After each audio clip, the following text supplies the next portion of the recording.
প্রিয় শিক্ষার্থী বন্ধুরা, তোমরা সবাই কেমন আছো? আশা করি ভালো আছো। আমিও ভালো আছি। আমি আব্দুল মালিক মোল্লা, সহকারী শিক্ষক গণিত, ধলারা পশ্চিমপাড়া মাধ্যমিক বালিকা বিদ্যালয়। আজ আমি তোমাদের দশম শ্রেণী থেকে নবম অধ্যায়ের 9.1 অনুশীলনীর ত্রিকোণমিতি নিয়ে আলোচনা করব। তো আমার সঙ্গে তো তোমরা যারা যুক্ত আছো তারা এখনই খাতা কলম নিয়ে রেডি হয়ে যাও, আর দূর দূরান্তে তোমাদের বন্ধু বান্ধব যারা আছে তাদেরকেও একটু ফোন করে জানিয়ে দাও যে তোমাদের অনলাইন ক্লাসটি এখনই শুরু হচ্ছে, তারা যেন আমার ক্লাসটি লক্ষ্য করে। তো আমি আলোচনার শুরুতে প্রথমে দেখব যে ত্রিকোণমিতি তোমরা অনেকেই খুব কঠিন বা জটিল মনে করো।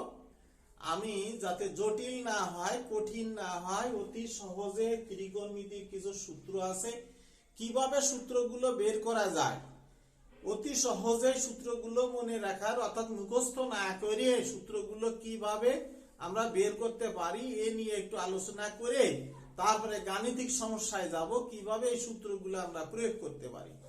তো প্রিয় শিক্ষার্থী বন্ধুরা, আমরা দেখি যে এই সূত্রগুলো কিভাবে অতি সহজে আমরা নির্ণয় করতে পারি। একটু আমরা একটা ছবি অঙ্কন করে দেখাচ্ছি। একটা সমকোণী ত্রিভুজ আমি ছবি অঙ্কন করেছি। তো এই ছবিতে আমি যাকে যেখানে বসাবো তাকে সেখানেই বসাতে হবে।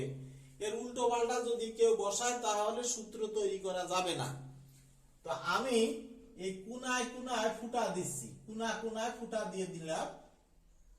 এই তিনটে কোনায় 3 দুগুণী 6টা ফুটা দিলাম। আমরা এখানে লিখব সাইন থেটা, এখানে লিখব কস থেটা। আমি আগেই বলছি যাকে যেখানে বসাবো তাকে সেখানেই বসাতে হবে। এখানে সেক থেটা, এখানে বসাবো ট্যান থেটা, এখানে বসাবো কট থেটা, আর এই পাশে বসাবো কসেক থেটা। এখন আমি এই সমকোণী ত্রিভুজে যাকে যে কর্নারে বসিয়েছি তাকে একটু মনে রাখতে হবে, তাকে সেই কর্নারে বসাতে হবে। সাইন এর জায়গা কসেক, কসেকের জায়গা যদি সাইন বসায় দিই তাহলে কিন্তু সূত্রগুলো তৈরি করা মুশকিল হয়ে পড়বে, তো সূত্রগুলো আসবে না। আমি যে থিওরিতে সূত্র দেখাবো তোমাদের।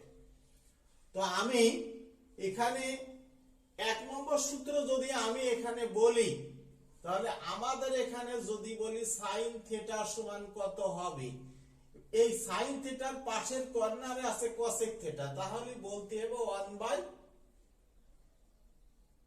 Cosec theta. অর্থাৎ আমি যদি বলি সাইন থেটা কত, বলতে হবে 1 কসেক থেটা। যদি বলি কসেক থেটা কত, 2 নম্বর সূত্র যদি বলি কসেক থেটা কত হবে, তাহলে বলতে হবে 1 সাইন থেটা।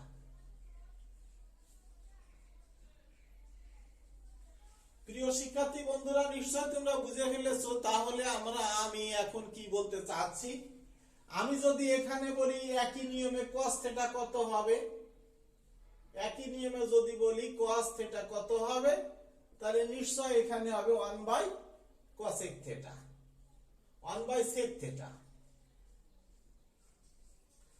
cos এর কর্নার আসা sec থেটা। তো একই নিয়মে যদি বলি sec থেটা কত হবে, বলতে হবে 1 cos থেটা। sec থেটা কত হবে, 1 cos থেটা। তারপরে এখানে আছে যদি বলি tan থেটা কত হবে, তাহলে এখানে বলতে হবে 1 cot থেটা। একই নিয়মে যদি বলি cot থেটা কত হবে, cot থেটা কত হবে, তাহলে নিশ্চয় তোমরা বুঝেছো cot থেটা বললি 1 tan থেটা বলতে হবে।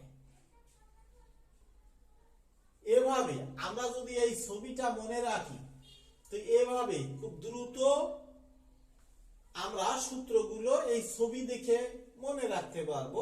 ছবিকে অনেক সময় মনের সাথে গেঁথে নিয়ে আমরা ছবিতে কে কোথায় আছে এই অবস্থায় যদি মনের সাথে ছবিকে মিল করে দিতে পারি, তাহলে মনের ছবির সঙ্গে মিল করে আমরা এইগুলোকে বলতে পারি।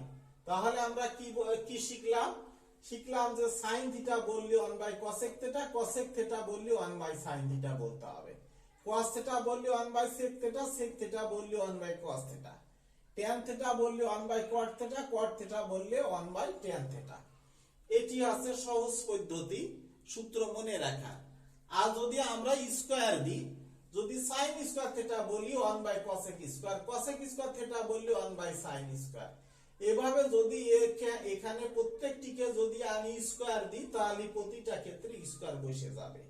অর্থাৎ যদি বলি cot square 1/tan square, tan square বললে 1/cot স্কয়ার, sec স্কয়ার বললে 1/cos স্কয়ার, cos স্কয়ার বললে 1/sec স্কয়ার, ইত্যাদি ইত্যাদি। এভাবে আমাদের সূত্রগুলো আমরা তৈরি করব। তো আমি আর কিছু অনেক সূত্র আছে, তো আমি এখন দেখবো এটিকে আমরা অতিভুজ বলি, এটা আছে লম্ব, এটাকে ভূমি। এখানে থিটা কোণ সাপেক্ষে, থিটা কোণ সাপেক্ষে এটাকে লম্ব বলবো, এটাকে ভূমি বলবো, এটাকে অতিভুজ বলবো। তা আমি এখন তোমাদের মনে রাখার সুবিধার জন্য মোস্ট ইম্পর্টেন্ট যে সূত্রগুলো আমাদের কাজে লাগে এখন সেটি দেখাচ্ছি। যে এই যে অতিভুজের দিকে যে দুইটা জিনিস আমরা লক্ষ্য করছি, সাইন এবং কোয়াস আছে।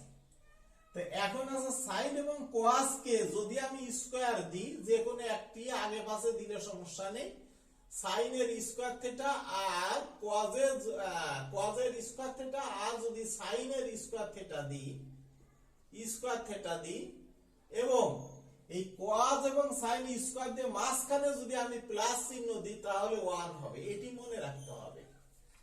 মনে রাখতে হবে যে অতিভুজের দিকে আছে সাইন আছে আর কোয়াজ আছে।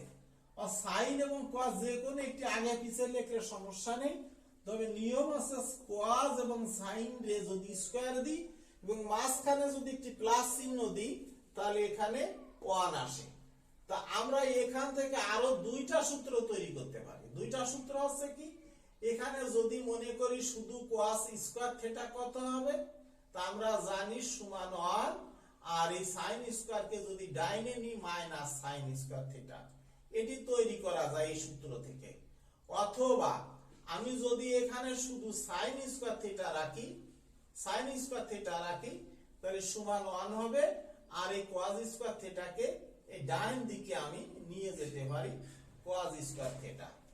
তাহলে এভাবে আমরা এই একটি সূত্র থেকে আরো দুইটি সূত্র বের করলাম, মোট 3টি সূত্র, যা আমাদের মোস্ট ইম্পর্টেন্ট, এগুলো গুরুত্বপূর্ণ সূত্র। এভাবে মনে রাখা সুবিধার জন্য যে এই অতিভুজের দিকে যে দুইটা আমরা লক্ষ্য করছি সাইন এবং cos, এই দুইটাকে স্কয়ার করতে হবে এবং মাঝখানে প্লাস দিলে 1 হয়। এটি আমাদের একটু মনে রাখতে হবে। আমরা এবার দেখি এই ভূমিতে কে কে আছে। ভূমিতে আছে সেক এবং ট্যান। এক্ষেত্রে আমাদের মনে রাখতে হবে যে সেকের যদি স্কয়ার দিই, সেকের স্কয়ার দিই, আর ট্যান কে যদি স্কয়ার দিই ভূমির দিকে সেক এবং ট্যান কে স্কয়ার দিব এবং মাঝখানে এক্ষেত্রে মাইনাস চিহ্ন দিব, তাহলে এখানে 1 আসবে। এটি মনে রাখতে হবে। আমাদের মনে রাখতে হবে যে অতিভুজের দিকে স্কয়ার দিয়ে মাঝে প্লাস চিহ্ন দিলে 1 হয়, ভূমির দিকে যারা আছে তাদের স্কয়ার দিয়ে মাঝখানে মাইনাস চিহ্ন দিলে 1 হবে।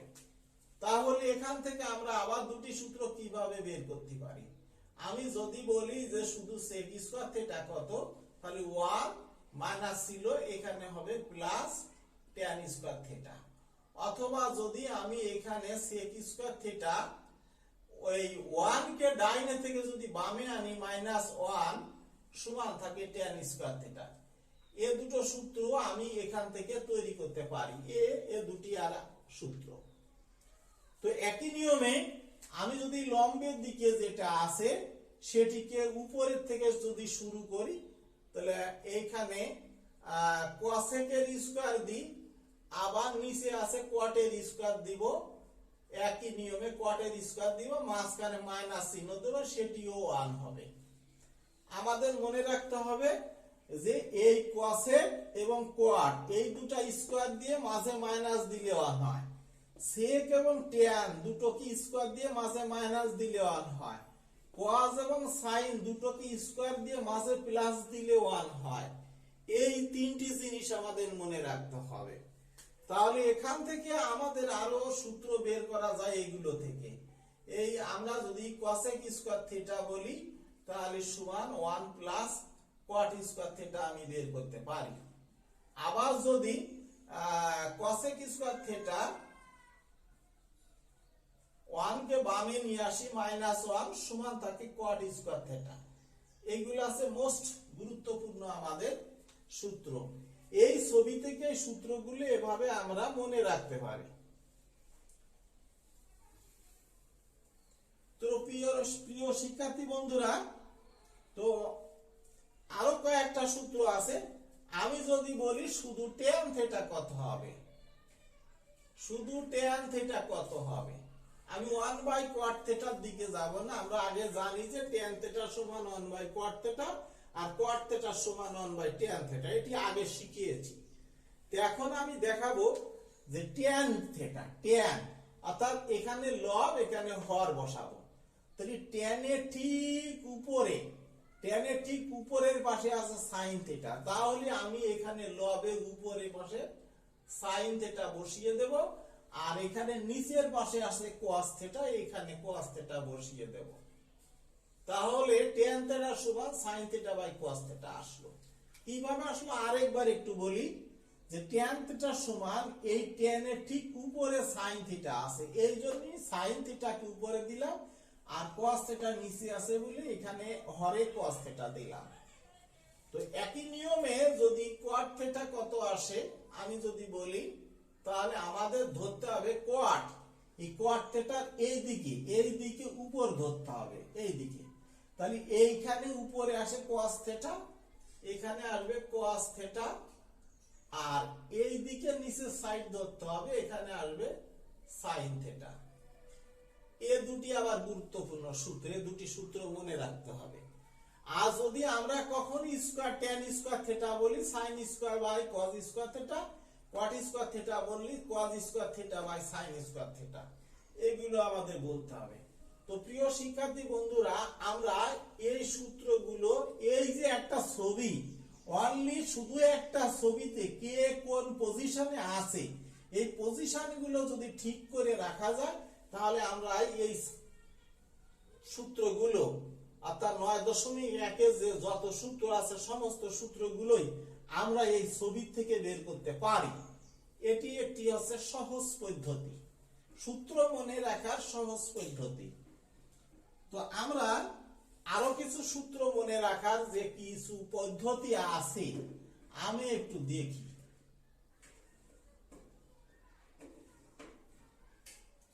আমরা যদি এখানে এ বি সি ডি এখানে যদি থিটা কোণ দিয়ে দিই, তাহলে আমরা এখানে কিছু বাংলা মনে রাখবো। সাগরে লবণ অতি,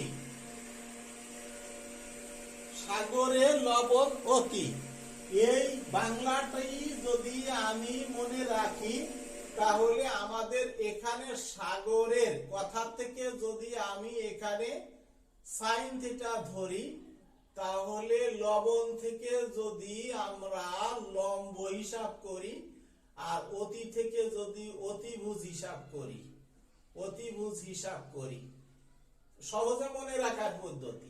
তাহলে লম্ব বাই অতিভুজ, লম্ব কোনটা?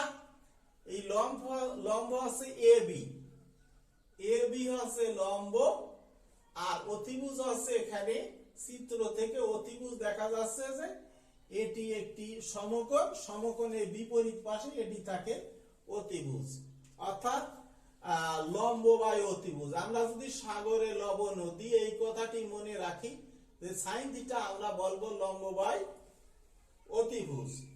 তো আমরা